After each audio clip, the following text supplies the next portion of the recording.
Coming up next on Tech News Today, Tony Fadell is out as CEO of Nest, and we all saw it coming, let's be honest. Also, Instagram upsets its users by switching to an algorithmic feed.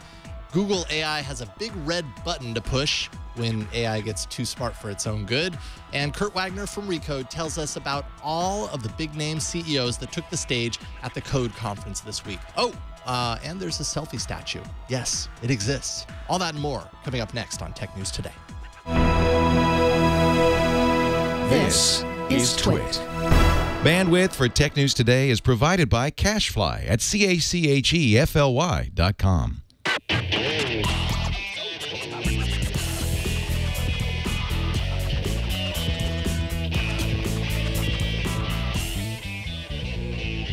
This is Tech News Today, episode 1527, recorded Friday, June 3rd, 2016. This episode of Tech News Today is brought to you by Tracker, a coin-sized tracking device that pairs with your smartphone and keeps you from losing your most valued possessions. Visit thetracker.com right now to take advantage of their Father's Day limited time sale through June 13th only, and enter promo code TNT for a free color upgrade. Hello and welcome to Tech News Today. This is the show where we talk about all the technology happenings with people who love technology. I am Megan Maroney. I'm Jason Howell. All the technology happenings. All the happenings. All the happenings in the technology space. We've got a few of them. We do. And a few that happened earlier this week. Yes. When Kurt Wagner of Recode joins us. He's been at the Code conference all week. He has. And he's got a lot of things to talk about there. We had to go through and pick a couple of really good key kind of people that were on stage. And there were just so many of them. I don't know how you pick. Yeah, it's I love watching those videos. They're great. So yeah, I'm excited to talk to him because he was there, obviously. Excellent. Well, before we get there, we've got other things to talk about. So let's do that right now. First up, Alphabet announced today that Tony Fadell, CEO of Nest, for more than 6 years now, including 2 years at Google once the company was acquired, is stepping away from his leadership role, but staying on as an advisor to Alphabet and to CEO Larry Page. Fadell and the culture of the Nest division has been a very hot topic these past few months. Some employees have gone public with complaints about how the department has been managed, including missing sales targets, flubbing upgrades, and flubbing, new product development, because you really haven't seen a whole lot of that coming out of Nest since the acquisition, pretty much. And I don't know, with these kind of very public struggles, I mean, including at some of the Google events on campus, Fadell made his presence known and said some really kind of, Google, I believe he said that at one of the meetings. I can't remember exactly what it was, but he's a divisive character. Yeah. He got to where he was because of that, and that's certainly a strength in the business world. But I just think his time was numbered. Yeah, his days were numbered at Google, and it's hard to think that this wasn't a factor in the move. Right. I mean, he's done a couple interviews today that, that New York Times and Bloomberg saying, I've been planning this for a while. But it is very hard to believe that he wasn't just shown the door. And yeah, I don't know. It's interesting. I mean, Nest besides all the troubles that you just talked about, it just seems like where, they were the first. Nest was the first device in the home. It was a beautiful device. Obviously, Fadell came, he helped create the iPod. And it was just kind of languished. It didn't do all the things that people wanted it to do. And then Honeywell came along. They had the same kind of device. And, it is interesting. It does feel like Nest was just a little bit of the beauty product. I know I read a piece in Consumer Reports when I was thinking of getting, a new thermostat and a new heater. And they were saying that a lot of realtors were recommending that people get the Nest. But Consumer Reports said Honeywell is much better. People just think the Nest is better because it's prettier. Yeah, I think that's a huge part of it, right? Nest, just as an Internet of Things company, is probably one of the more well-known companies because of that early success. And that all happened before there really was a whole lot of Internet of Things, anything happening. So I think they got in early. They were super recognizable. But then, like you say, a lot of the competition has caught up to what they're doing. They haven't progressed at the rate that you kind of assumed they would. I mean, they were doing such cool things from the beginning. And then a company like Google at the time, not Alphabet, Google buys them. And you think, wow, okay, so both of their forces together, this is going to create some really interesting integrations throughout the home and lead to a lot of really cool stuff. And it just kind of hasn't. There's been lots of rumored things, including a security system that, is apparently under works, but you're just not seeing it. And I think that rate of progress, could kind of shoot just Internet of Things in general in the foot and not just Nest, Right. And yeah, they bought Dropcam, and then he had a pretty public fallout with the creator of Dropcam too.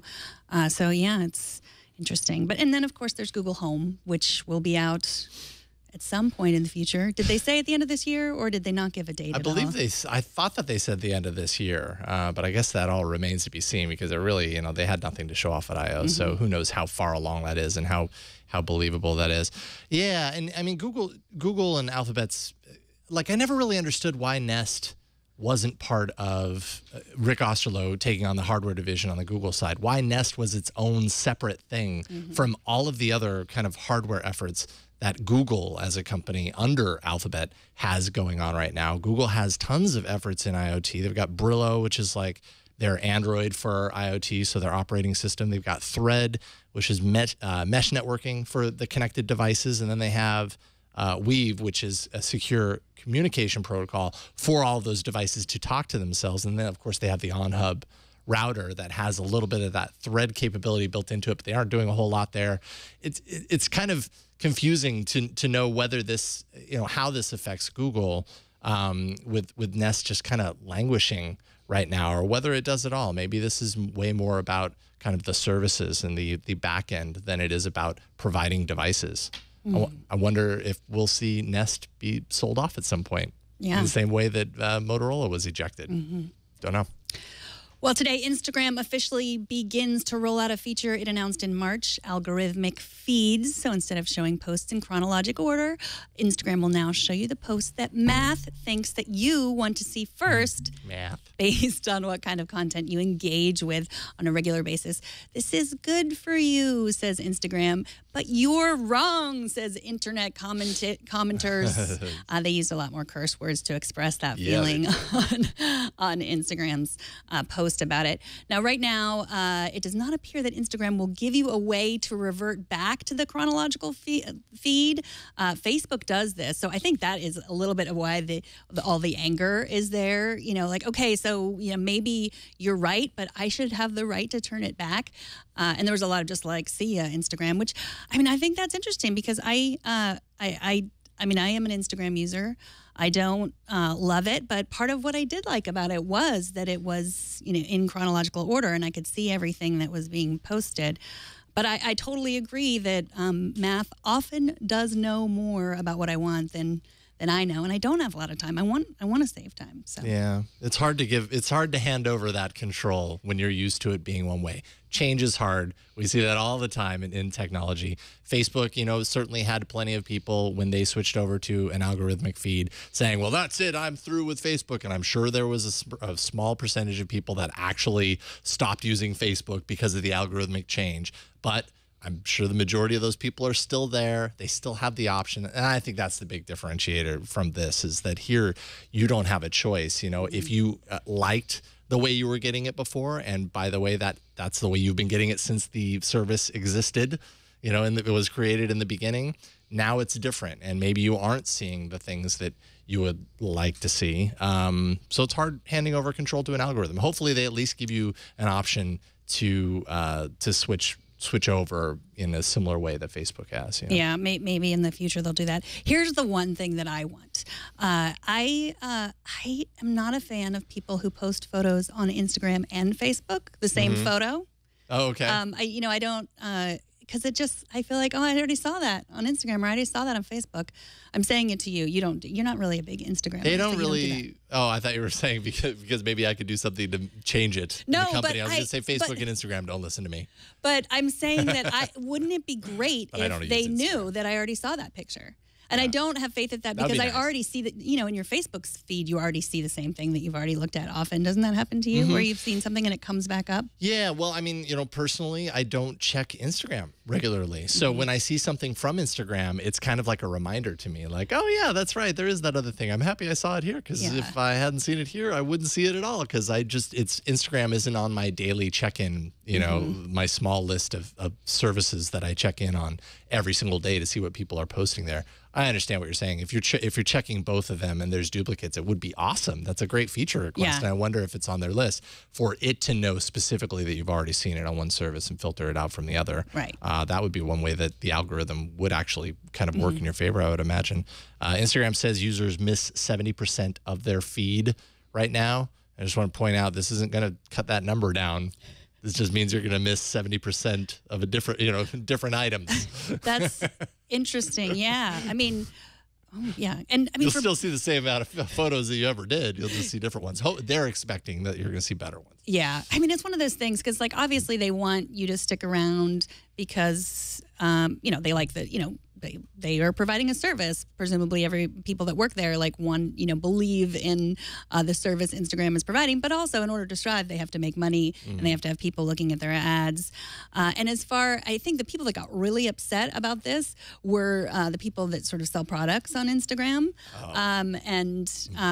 just celebrities and there was a lot of like, oh, make sure you turn on notifications for my post so that you get a notification because I might not appear.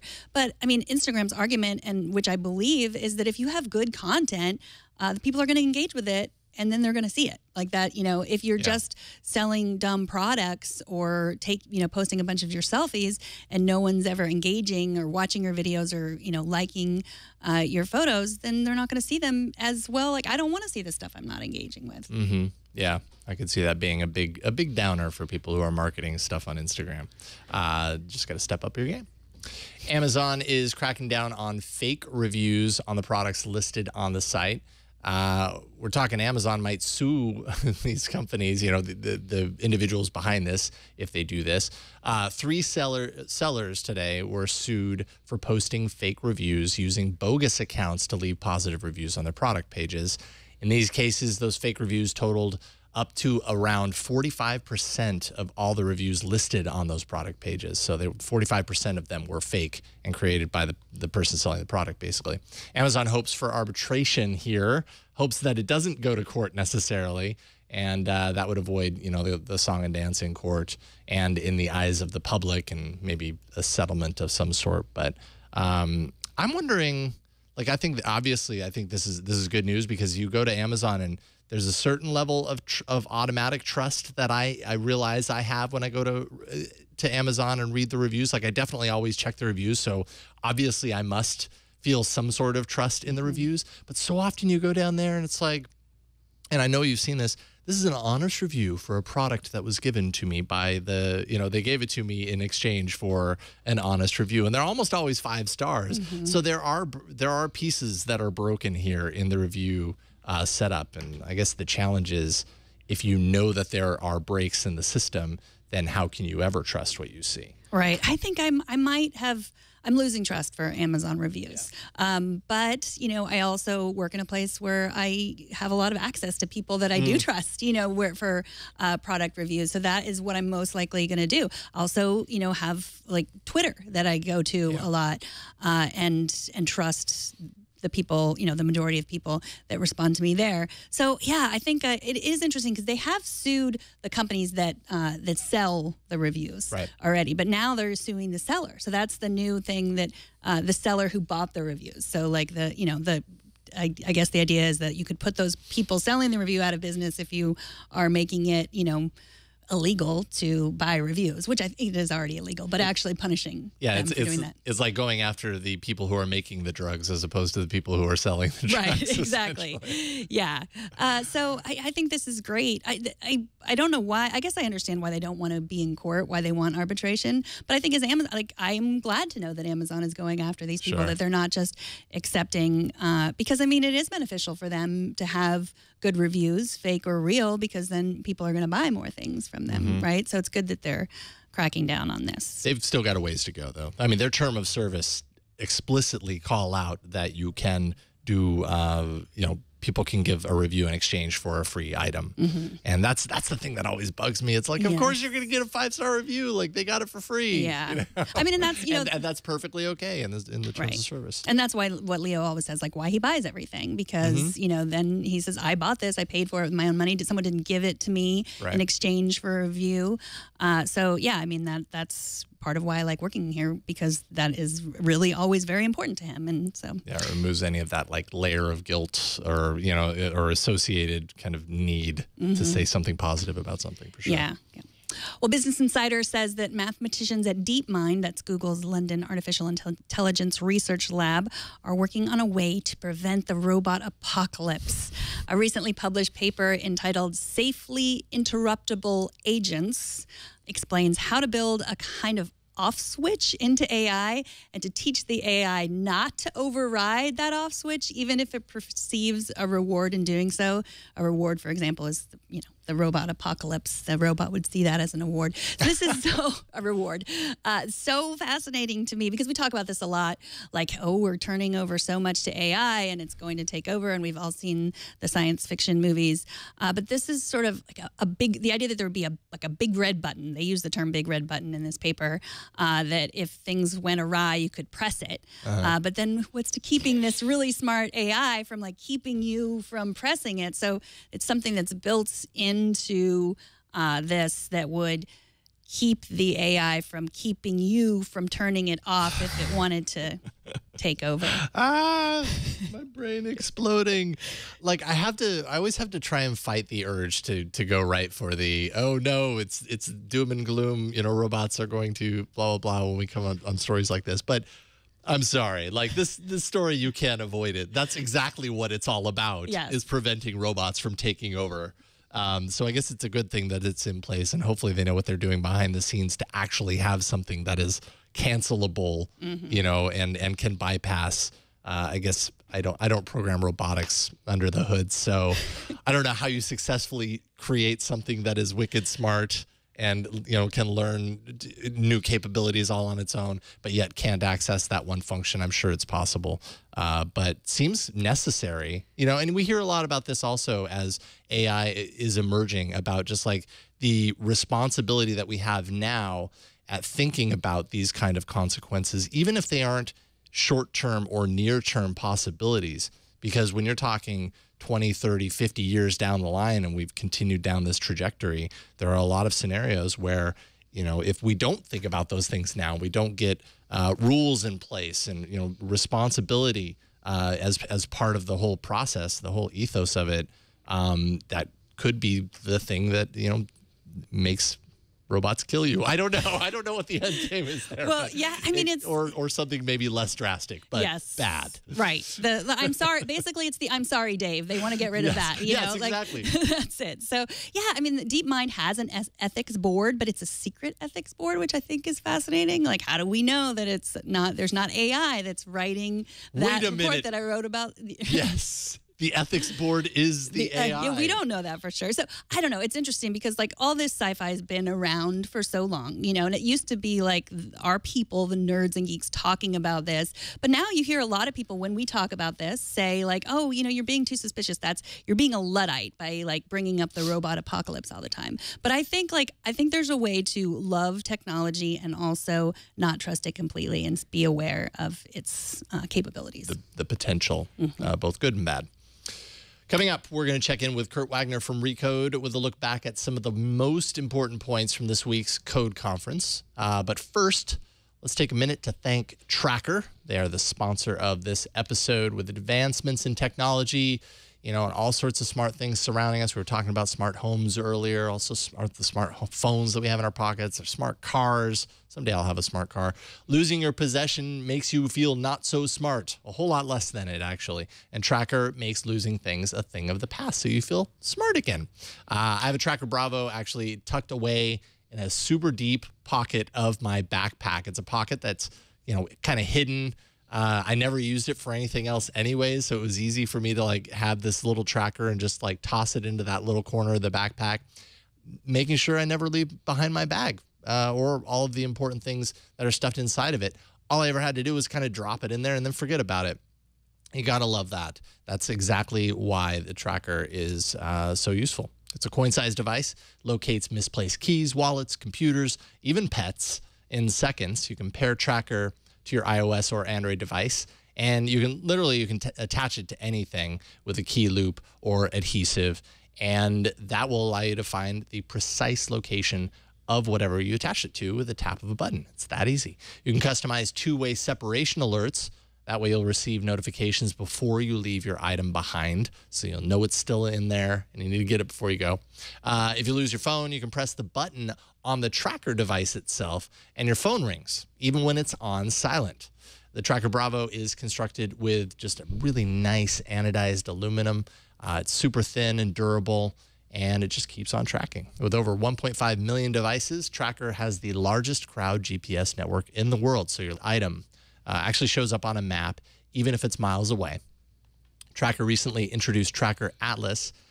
This works with your Tracker Bravo or third-party Bluetooth tracker to pinpoint your items on a customizable floor plan of your home.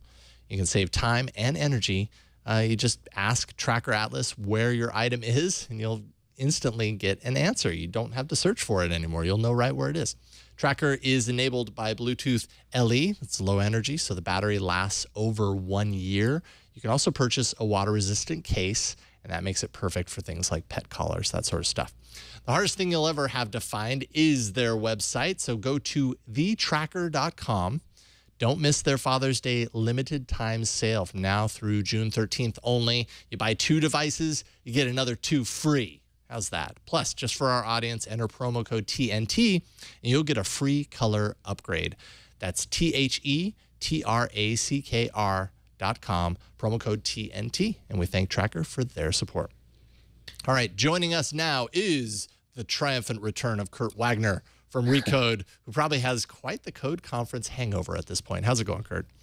Hey, it's going pretty well. I'm actually hanging tough. So thanks. Excellent. I mean a hangover from all that talk. Of course. Nothing else. That's what I was referring to as well. Okay. All right. Excellent. So Recode obviously spent the last few days hosting some of technology's biggest names on stage. We got a ton of awesome insight into a number of key topics. We found that picking any one interview is next to impossible because there were so many good interviews, but we picked 3 really interesting interviews to discuss. First, let's talk a little bit about Tesla CEO Elon Musk. He had a lot to share about his ambitions for Mars colonization, as he usually ends up in on the Mars topic at some point. He seems to have this whole government thing on Mars planned out. What is that all about?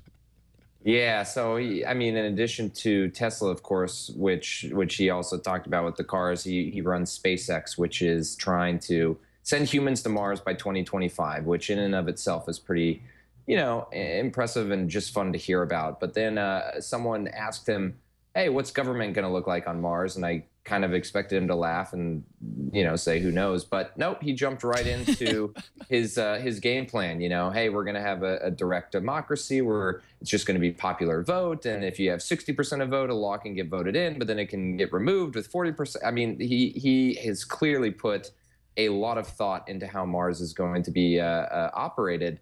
And it was pretty impressive and also pretty entertaining at the same time, because I think most of us have enough trouble just keeping up with our own day-to-day, nevertheless planning the government of another planet. So, he was impressive for sure. Well, so he also asked him what do you think about the political situation now? As long as you have this all planned out, like what do you think you could have a say in changing what's happening in the United States right now? And he basically said, "Oh no, I have no say in that. Like I have no influence." Do you think that is true, or do you think he was really just trying to not alienate any side or any customer? Oh, I think he's trying not to alienate anybody. I mean, when you look at someone with his bank account, and B, his social and I guess maybe social is the best, his social reputation, his social pull on people. I mean, crap, he sold like 400,000 Teslas before they've even been rolled out. So he definitely has people's ear and he has people's respect and attention. So if he really wanted to jump in and throw his weight behind somebody, I think it would make a difference. I think he's just trying to hold out as long as possible because, as most business folks know, it's not always good business to get into politics. So I would imagine, he's kind of playing coy here a little bit. But yeah, he said he doesn't want to get involved and that he as one single person here in the U.S. can't really make a difference, which I'm sure a lot of us feel like it sometimes. So I could kind of relate. That was probably the only thing I could relate to him on for the whole conversation. Fair enough. I know one thing I could relate to him on. That was his thoughts on us living in a simulation. Because that just, I don't know, for some reason that spoke to me. I was like, yes, you've nailed it. It's true. We've evolved from Pong 40 years ago to today's video games. This was his point, is that in 40 years we've gone from Pong to the current state of video games. And if at that kind of rate of progress, you can only, conceivably see that at some point virtual worlds are going to be as realistic as reality is to us. And then I think he said something like the 1 in a billionth, chance that we aren't living in a simulation. which got the crowd pretty astonished, I think. I can speak for myself only when I say that I've spent the last 48 hours Googling, base reality and trying to get an idea for what this simulation discussion is all about. It was one of the funniest things he said. He said a number of funny things. One of the funniest things he said was, as soon as the question was asked, I think it was framed as like, is this something you've thought about? And he was like, I think about this all the time, to the point that my brother and I have banned those conversations if we're ever in a hot tub. He said, if we're in a hot tub, we're not allowed to talk about the idea of us being in a simulation, which I found to be pretty funny. But yeah, I mean, he really, I think, wowed a lot of people. And, he just thinks about things in a way that not many of the rest of us do. So it was fun to hear. One more thing that we should talk about. Well, obviously he talked a little bit about Tesla and kind of Apple in comparison. It doesn't sound like he's too freaked out about the potential competition with Apple.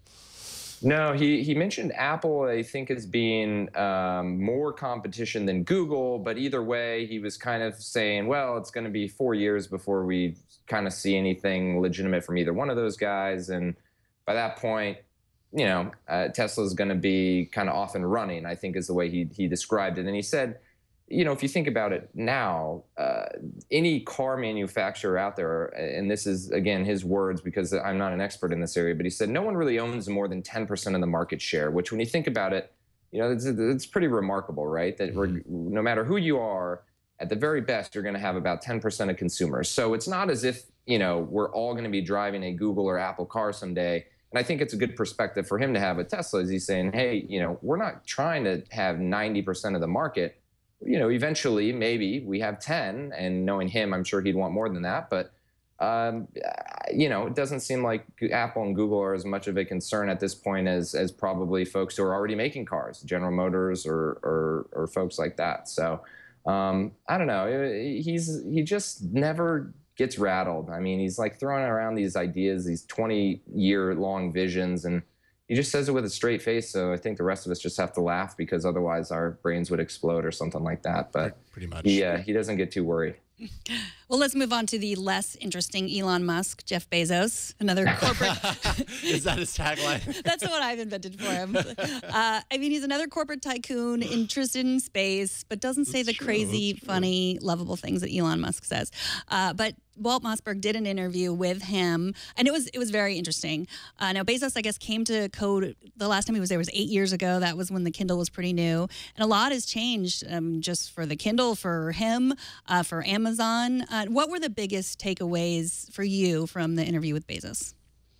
Man, that's a tough one, only because I think like a Google or a Facebook, Amazon now has so many different things that they're trying to accomplish with their business. But I mean, he touched on everything from owning the retail delivery cycle, so not only just selling you things online, but actually delivering them to you with Amazon Prime in a truck. He talked about the relationship that Amazon has with USPS and other delivery services to actually accomplish that. And I think a lot of us assumed Amazon wanted to cut out the middleman, right? Eventually, if they can own that whole transaction, better for them. But no, Bezos was saying we have good relationship with them. In fact, we want them to be a partner, and that's something that we're going to continue to push moving forward. He talked about their efforts with original content. So Amazon Prime, is kind of like a Netflix or Hulu in the sense that they want to create shows and movies and things. But it was funny is that he was saying, hey, we're pretty much doing that just to entice people to sign up for the delivery stuff, right? Like if you get these cool movies and TV shows in addition to free delivery, maybe you're going to do more of your shopping on Amazon. So I found it interesting that he's kind of dangling the content stuff as a carrot for more of the retail stuff. So, it's just like that's more business. Obviously, he also talked a little bit about sending rockets to space. Like Elon. So the Amazon's and Bezos in particular is in a bunch of different things. But I think those were some of the main takeaways. And it was just intriguing to hear someone like that, who you don't hear from a lot, open up about, the way he thinks about things. Definitely. I mean, it's fascinating to me, like just Amazon's place in this whole ecosystem, because they really are the ones that are selling things. They're the ones that are asking us for money to buy things. Whereas, Google, I mean, Apple is as well, but it's a little bit different, I think.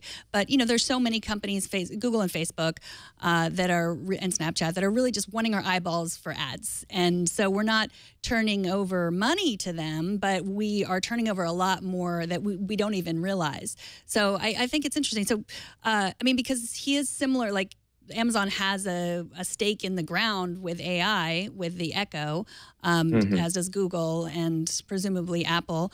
And did he talk at all about the Echo and the future of that or anything like that? Yeah, I mean, he did a little bit. And I think, the Echo is certainly the AI was actually a theme, I will say, throughout kind of the whole conference, and it was relevant. We had, Sundar, the CEO of Google, was there, Sheryl Sandberg and Mike Schreppner, the CTO or COO and CTO respectively at Facebook, were there. Obviously Elon. So we talked a lot about AI. Bezos did talk a little bit about the Echo and just this idea of kind of like creating a connected home. And I think, maybe looking at this from an industry standpoint, the idea that we are using software now to really personalize things, and not just, in physical products like the Echo, where you're going to be talking to it at your home, but Facebook, where it's determining what you read, and Twitter, which determines what you read and what you see. It's incredible how much is kind of reliant at this point on artificial intelligence, and how much these big companies like an Amazon are having to go out and kind of fight each other for talent, because there's not a lot of people, believe it or not, who are smart enough to be creating, robots that act like human beings. Who would have thunk? So, I think it's kind of going to be a big part of Amazon moving forward. You could even look at their logistics stuff around deliveries. I mean, I imagine a lot of that is going to be AI powered, more so than it already is. And so he did touch on that. But again, that was something that a lot of people touched on. That was a huge theme throughout the whole event that we had. Yeah, I mean, we didn't even talk at all about Elon Musk and his neural lace kind of protection with AI, so that we don't become a common house cat to our robots. But Facebook also took the stage. You were just talking about Sheryl Sandberg and Mike Schroepfer were on with Kara Swisher. With a nice interview. And they also kind of talked a little bit about this. Earlier in the week, we had the topic of deep text that we discussed on the show. And basically, for those who don't remember, that's categorizing language on Facebook for things like moderating application, that sort of stuff. Did they expand on kind of the potential of deep text and what it kind of says for the future of the Facebook experience? So, they actually, I was a little disappointed because they didn't actually touch on deep text. They touched on AI more broadly, but not deep text specifically. But as you said, they're basically trying to understand everything that we as users share on Facebook. So that when you say, hey, I need a ride, they can actually surface their Uber and Lyft integration, and you can get a ride right there, versus saying, oh, I just had a ride, I'm already here. Being able to determine the difference between those two is pretty key, right? And they're going to do that. They are making steps towards doing that. But what Sheryl and Mike spoke about on stage was actually more bigger picture stuff. So using AI in the future to do things like detect cancer and actually fight cancer and healthcare related issues, which I actually found intriguing, because as of right now, Facebook, as far as I know, isn't doing anything in that field. But we've heard Mark Zuckerberg talk about this as well, this idea that artificial intelligence and software can really be what changes our healthcare system and helps us detect diseases earlier on. And so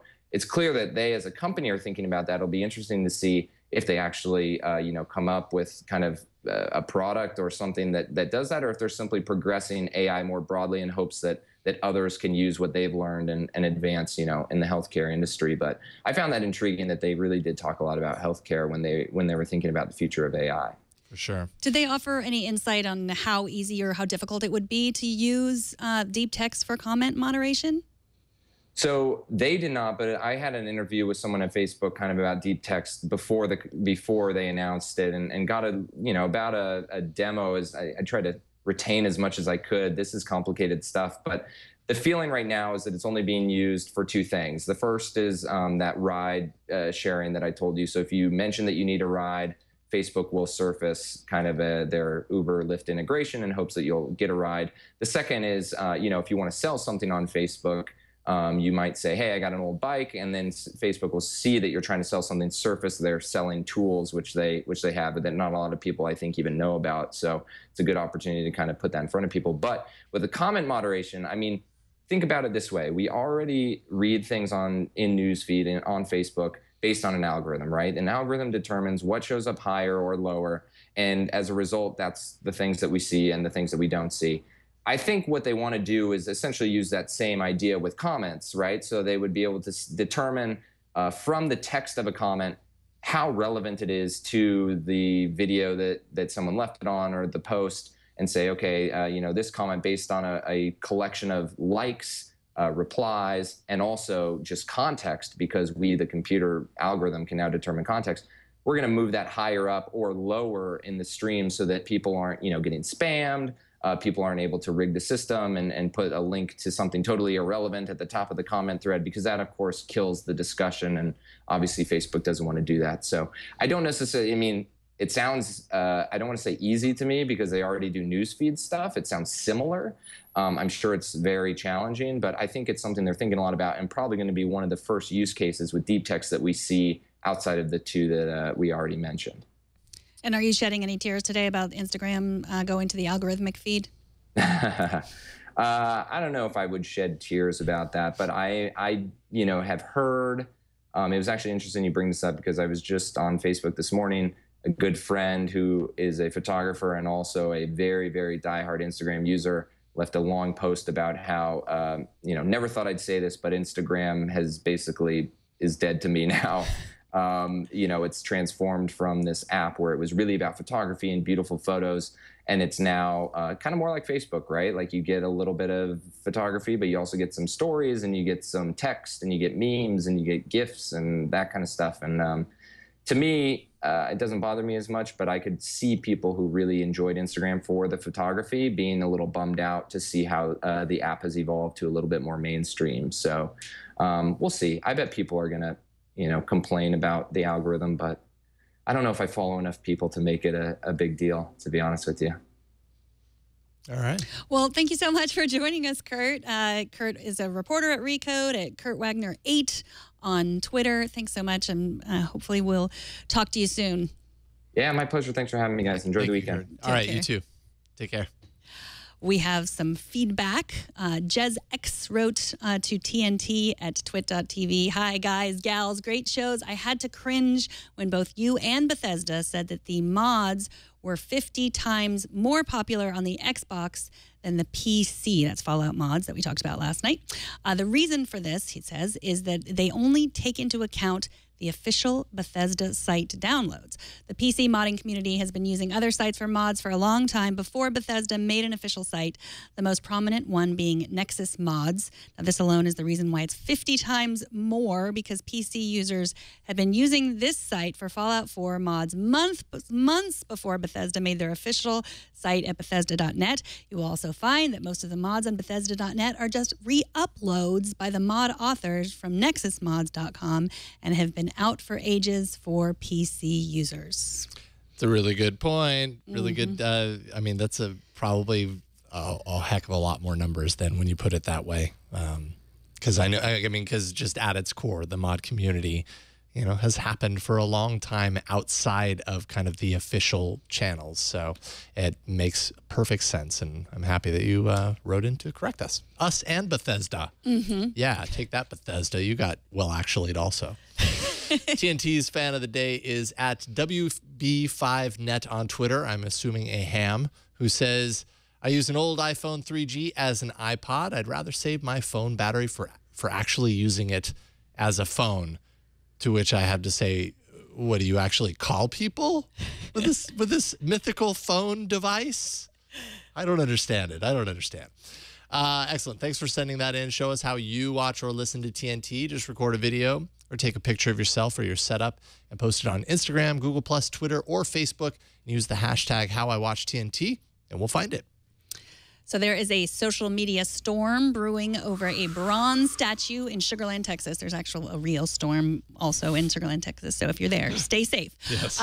But this is a tech show. So the so-called selfie statue has been the subject of criticism on Twitter since its unveiling earlier this week. The statue features 2 young women taking a selfie, and it is part of a collection of bronze statues depicting what people do in the park, presumably take selfies.